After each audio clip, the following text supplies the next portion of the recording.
Right, so we're talking some parenting right now. Graham is in a very deep discussion The magic here about of maternal, I know it's not maternal magic, it's instincts, science. man. That is what we're talking about this morning. We have our parent coach, Laura Markovich, joining us as well. And this is an interesting topic. Laura, thank you very much for joining us this morning. Maternal instinct. I mean, having maternal instinct, is this... What does it mean? Is it a real thing? Is it magic? science? Is it a real thing? Well, I think it's an important thing to be talking about because I think traditionally and commonly, this maternal instinct concept has been used in two ways. So one is it's kind of been used to describe women's instinctual drive to have a baby. And then also it's been used as women's instinctual knowledge that they know how to look after that baby and how to love, nurture, protect, and bond with that child. Yeah. And I think in reality, we know that's actually not the case for everyone. Not every woman chooses or wants to have a child, and not every woman experiences motherhood in the same way as the next mother. So there are so many variables that impact how we come to motherhood. So of course those hormones can kick in. How we were parented has a major impact. The birth of the child, our own personality, the temperament of our baby. So all those things can impact how we actually bond. So I sometimes think this idea of maternal instincts can be used in a kind of dangerous way because for some women, yes, something kicks in, but for many, many women, that this kind of elusive thing of a maternal instinct doesn't kick in. Still waiting. No, you got to also just give us a little bit of a break here because as dads watching this process unfold, it's the most amazing thing to see how a lot of it does come so naturally. And we know maybe it's happening on two levels, the psychological, where what's happening in the now, and then all of your baggage. And as a parent, man or woman, it's amazing how you have to deal with all of that sort of stuff and how much of that does bear on that situation. But there is clearly something kicking in. Is it a roadmap that you can follow? Are there certain things that you know, okay, as a mother, this should be happening as a guide, as opposed to putting pressure on you with expectation, okay, this must be kicking in now, what's wrong with me?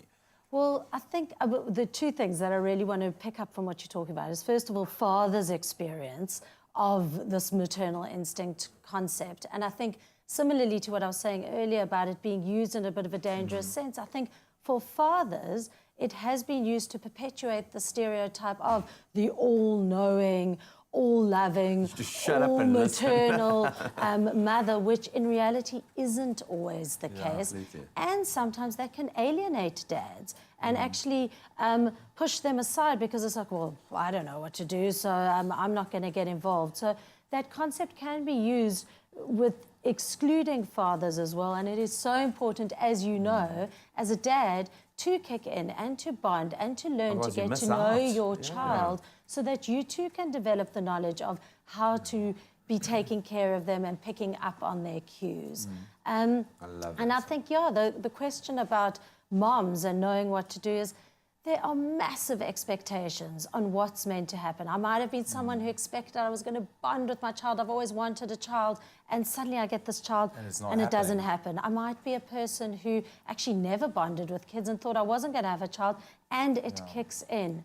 So for parents to know, it can be so different for all of us in how we come to And I think that's why it's so important thing. for you and your partner to be in sync with each other, and for the husband to support the wife with baby, not putting that unnecessary expectation on her, you know. And hopefully there's something like paternal instincts as well. We'll unpack that a little bit later. I feel like I've been really emotional for like the last year and a half. Baby. I don't know, maybe I was always just a bit of a softie. Exactly, case in point. Stick around, we'll be back with Laura in just a bit. It's my feel-good breakfast show.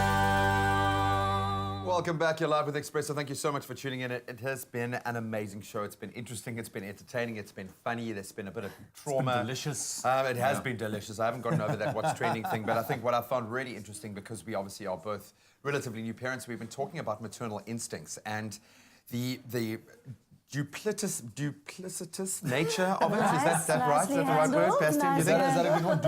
But it is, because it happens, and Laura is going to continue that conversation because there is so much kind of baggage attached to this, and expectation, especially for new moms, waiting for all of this to kick in, and it's different for every woman. And I think, can you give us a bit of a recap in terms of how you see this this conversation, why it's so important to have this conversation. Yeah, so important because, as you so eloquently put it, it is so different for different women, and of course for different men and how they experience parenthood as well. And so it's so important for women in particular to know around this concept of maternal instincts that actually it's something that doesn't happen for everyone. When it does happen and when it kicks in and that bond is there immediately and it's an instantaneous thing, that's fantastic. And it's an incredible feeling.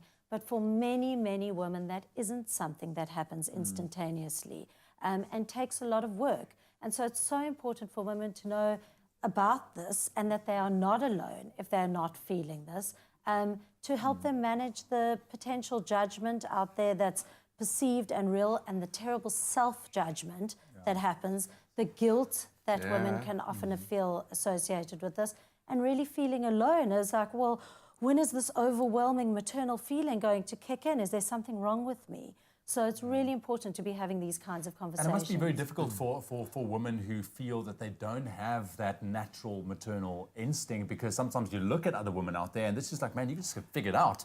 You got to figure it out. I don't know how you do it. But can it be that, you know, maybe a woman might feel that, I don't have it. I don't have that connection with babies in general. But that instinct can kick in once baby arrives. And then naturally you find yourself progressing towards, you know, embracing that maternal Feeling more instinct. natural. Absolutely, yeah, absolutely. So, I mean, if we just suddenly feel, well, it hasn't happened, and is there something wrong with me, and I kind of just retreat, and I don't try and bond with my child or keep that connection growing, then yes, that feeling can be perpetuated.